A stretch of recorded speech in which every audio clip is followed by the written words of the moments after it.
Bismillah ma. Ah, non, je préfère. Pourtant, non, merci, Gamoudi. Ok, c'est bon. Bismillah. Sois à l'aise. Merci. Mademoiselle Djeila.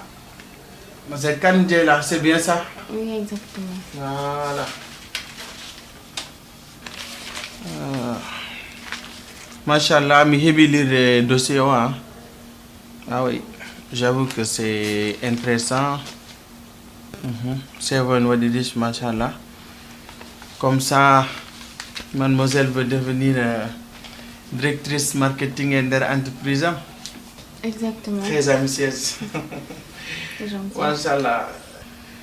En plus d'être belle, mademoiselle est très ambitieuse. C'est gentil. C'est très jolie demoiselle. Merci. D'ailleurs, est-ce qu'à Rivière a dit? Ça arrête. Ah bon? Ah.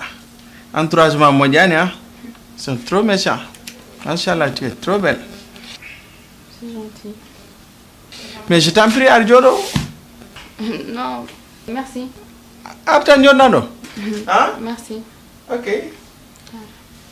Ok, anyway. Comme nous l'avons amené, voilà, c'est vraiment une voie de riche et puis on va aller dans postes, voilà. Même si c'est vrai que il y a parce qu'on a un sang comme les gars, quoi. Oui, comme mademoiselle, j'ai lu votre CV, vous avez des compétences, malgré que vous étiez nombreux pour un état. Oui, non. Ok, merci, Adjara. Mais, il faut venir comme contrat et proposition. Alors? Promotion canapé.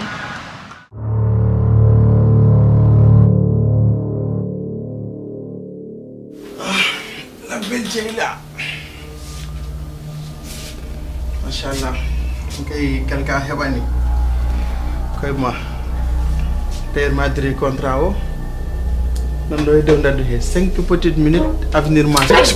Arrêtez. Vous me prenez pour qui?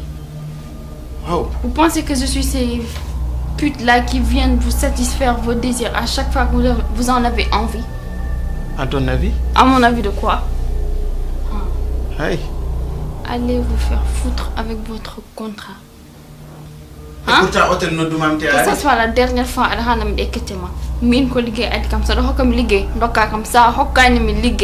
allez vous faire foutre avec votre soi-disant contrat. J'en ai rien à faire. Wow.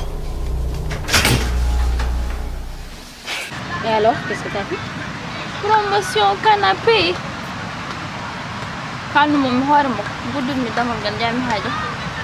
Mais pourquoi? Ma puce là, t'as déconné. Fallait accepter personne ne saura que t'as fait ça. Benouche, An Wondo. Hein? An Wondo Benouche. C'est toi qui me demande d'accepter ces genres de choses-là. Moi, je ne vais jamais faire ce genre de trucs-là. Toi-même, tu sais, cela va contre mes principes. Je ne vais jamais accepter ce genre de choses-là. Je vais travailler, mais dignement. Famille, mais je suis fille unique, donc je ne vais pas une famille. Peut-être que non, qu'on ne m'en a mis. Alors là, ça sera pas facile d'avoir du travail à Dakar ici. Allons-y.